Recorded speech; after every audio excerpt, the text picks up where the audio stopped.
Welcome to BookFlash, classic stories lightning fast. What if the world's most feared vampire wasn't just a monster, but a symbol of desire, power, and fear itself? Today's book, Bram Stoker's Dracula the Chilling, Gothic novel that defined vampires for generations, published in 1897, Dracula, is a Gothic horror novel that introduced Count Dracula to the world. Told through letters, diary entries, and newspaper clippings, it follows a group of people as they try to stop the infamous vampire from spreading his curse beyond Transylvania. The story explores fear of the unknown, sexuality, modernity versus ancient evil, and the power of friendship and sacrifice.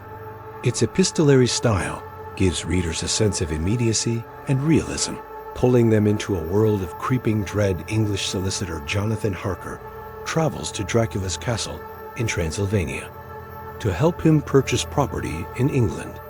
At first, Dracula seems like a gracious but strange host.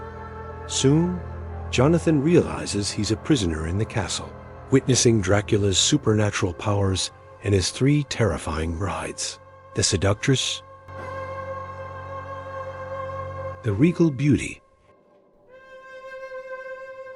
and the wild predator. Dracula leaves the castle for England, and Jonathan barely escapes with his life. Meanwhile, in England, Jonathan's fiancée, Mina Murray, and her friend Lucy Westenra await news. Lucy, a young socialite, begins to sleepwalk and grows pale and weak. Her suitors Dr. Seward, Lord Godalming, and Quincy Morris seek help from Dr. Van Helsing when Lucy's condition worsens. Van Helsing deduces the truth. Lucy is under the influence of a vampire. Despite their efforts, Lucy dies and rises as a vampire, preying on children until the men destroy her undead form. Jonathan and Mina reunite in England. Mina becomes Dracula's next target, and he begins feeding on her, creating a psychic link between them. Van Helsing and the others use this connection to track Dracula. They learn he is attempting to return to his castle in Transylvania. The group races against time to intercept Dracula's coffin before he reaches his homeland. In a climactic battle at dusk, Quincy Morris sacrifices his life as the group drives a knife through Dracula's heart and cuts off his head. Dracula crumbles to dust, freeing Mina from his curse.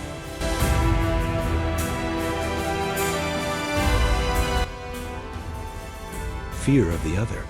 Dracula embodies Victorian fears of foreign influence and the unknown, symbolizing anxieties about immigration, disease, and sexuality. Science versus superstition. The novel pits modern scientific methods, Seward's asylum, blood transfusions, against ancient folklore, highlighting the tension between progress and tradition in gender and sexuality. Dracula's bite is both violent and intimate.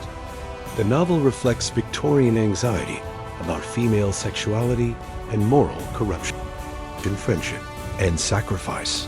The bonds between Mina, Jonathan, and the group showcase courage, loyalty, and the power of collective action against evil. Count Dracula, a centuries-old vampire from Transylvania, charming yet terrifying, representing ultimate evil and seduction. Jonathan Harker, young solicitor. His journey from victim to survivor anchors the story's opening. Mina Murray, Harker, intelligent and resourceful. Mina becomes a vital member of the group and symbolizes Victorian ideals of womanhood. Lucy Westenra, Mina's best friend. Her transformation into a vampire highlights the dangers of succumbing to temptation. Dr. Van Helsing, Dutch doctor and vampire expert. The group's leader in the fight against Dracula, Dr. John Seward, psychiatrist, records much of the story and brings scientific reasoning. Quincy Morris, American adventurer, whose bravery leads to Dracula's defeat. Arthur Holmwood, or Lord Godalming, Lucy's fiancé, deeply committed to avenging her death. Dracula, isn't just a tale of horror, it's a timeless exploration of fear, power, and resilience. Over a century later, Bram Stoker's vampire still haunts our imagination. Thank you for watching. Please like and subscribe to BookFlash, where classic books come to life in a flash.